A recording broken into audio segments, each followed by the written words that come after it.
Well, hey there, I'm Emma from mmmEnglish. Tell me, have you ever wished that a situation from the past had been different? Maybe you wish that you'd behaved differently or wish that you'd said yes to something that you didn't. Of course you have. This is part of being human, isn't it? We all go through it. So I know that you are going to love today's lesson. Today, we are going to dive deep on some awesome grammar, the third conditional. Now, I hope you're not eye-rolling on me. Yes, this is a grammar lesson, but it's an incredibly useful one to talk about our regrets and our disappointments. It sounds kind of grim, doesn't it? There are lots of useful ways to learn and practice with this grammar structure, and I don't know about you, but I'm excited to get started. Let's go.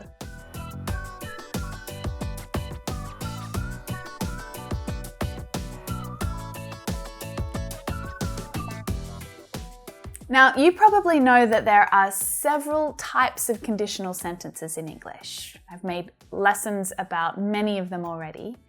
But like all conditional sentences, the third conditional has two clauses, the if clause and the main clause. But unlike the zero, the first, and the second conditionals, this one talks about the past, and specifically an unreal past, not a true past, an unreal one. We use the third conditional to imagine a situation in the past and the imaginary result, which is also in the past, okay? So it's imaginary, it's not real, it's not true, okay? Because we can't change the past. Sometimes we wish we could, but we can't. So that's why you'll often hear the third conditional being used to talk about regrets, things that we wish were different. So let's look at a few examples to get started. If I had left earlier, I wouldn't have missed my flight. So I'm a bit upset about that, right? I'm upset I missed my flight. I wish that I had have left my house a little bit earlier and not run late. I wish that I could go back in time and be on the plane, but I can't because my flight's gone. There's nothing that I can do about it now except buy another ticket. Well, we can use the third conditional to show how angry or how frustrated we are about this situation, right? Now look, if you hadn't been so rude, they would have invited you back. You were rude? Well, obviously that didn't work out well for you, did it? Now they're not going to invite you back again in the future. Don't. But you can't go back and change it now, can you? Whether you want to or not. So I'm just going to use the third conditional now to tell you off. If I hadn't been going so fast, I wouldn't have been fined. Yeah, I got fined, which is annoying.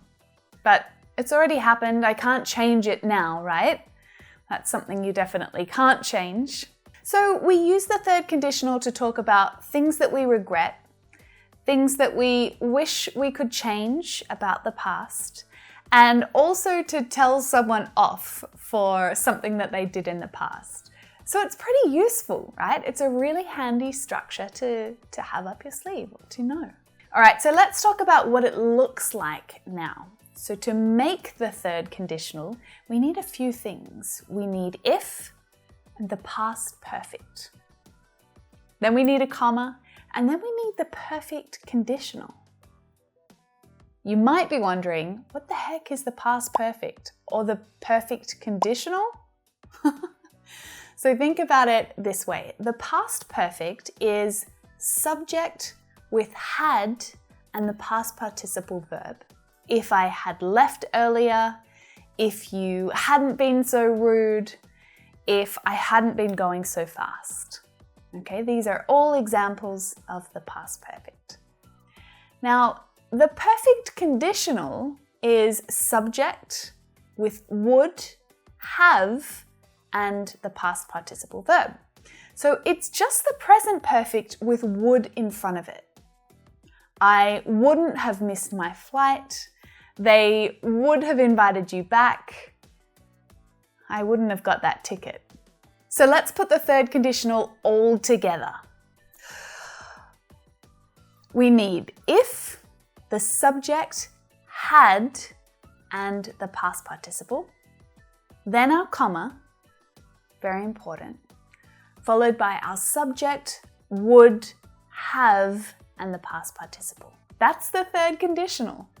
So let's look at some examples to help it sink in a little, all right? Let's do our third conditional checks first, all right? Are we talking about the past or the present here? It was in the past, but did it actually happen? No, you didn't call, so I didn't come. I wish that I could change this because I'd love to come.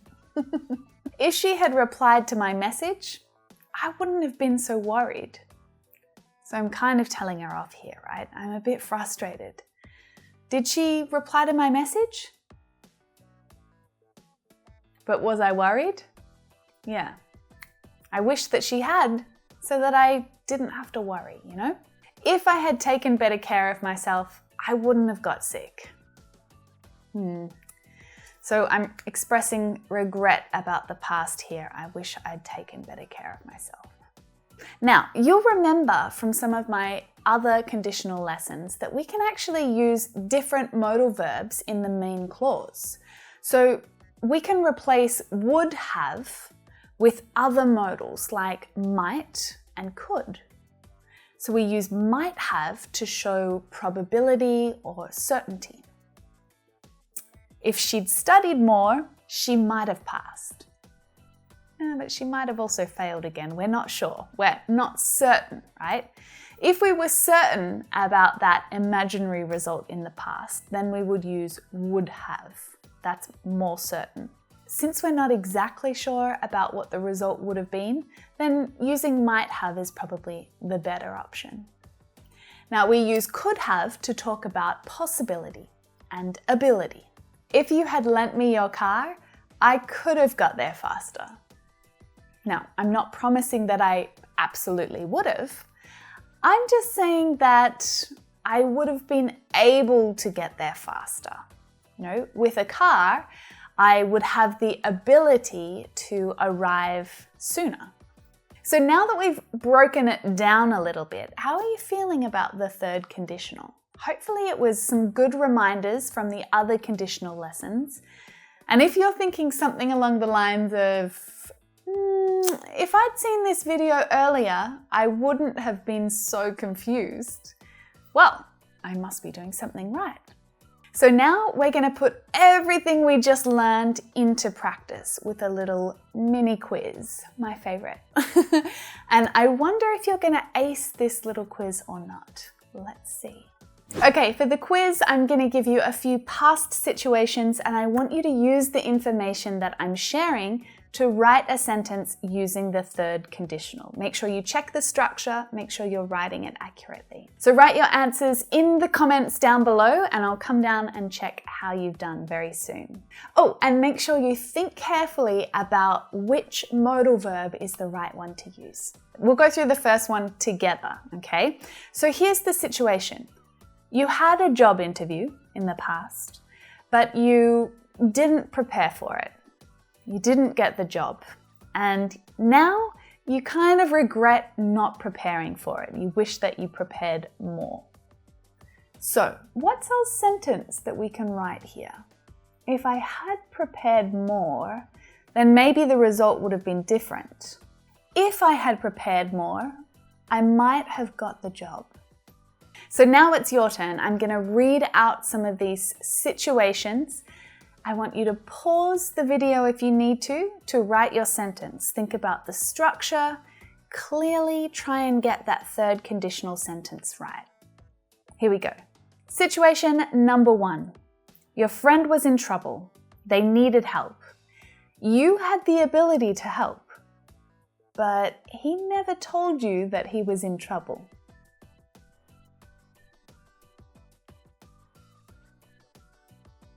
Situation 2. You showed up at a dinner party empty-handed. Everyone else had brought a dish to the party. You wish that you had brought something, but you didn't know that you were supposed to.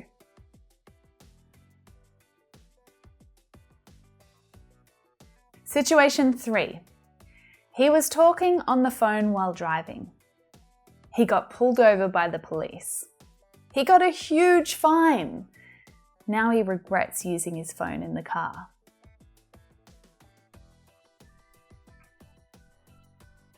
Situation 4. Sarah went on a hike. She didn't bring a rain jacket. It started raining, and now Sarah's upset because she got really wet.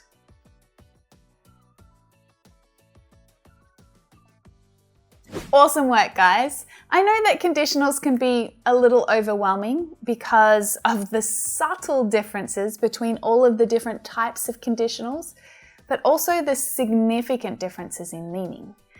So hopefully with each of my conditional lessons, it's becoming a little clearer. So if you're enjoying this series, make sure you share this lesson, like the lesson, share it with anyone that you think will find it useful. I'm sure there are plenty of other students out there who are just as frustrated with conditionals as you are.